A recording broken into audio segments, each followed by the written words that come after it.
Welcome back to another technical deep dive here in the debug zone. Today we're tackling a big question and breaking it down with insights from other users. Hopefully this clears up some misconceptions and helps you get the answer you need. So buckle up, stay a little curious, and let's jump right in.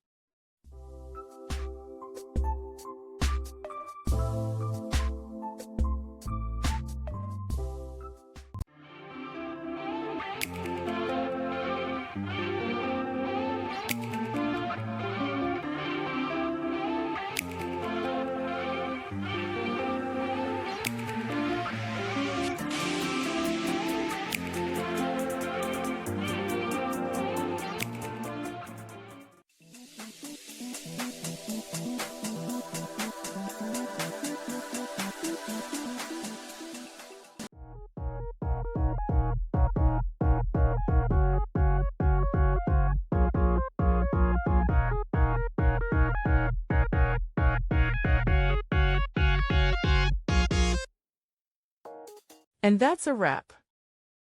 I hope you found the answer you were looking for. If you did, take a second to hit that subscribe button. It really helps out. And let me know in the comments which solution worked best for you. See you next time in the debug zone.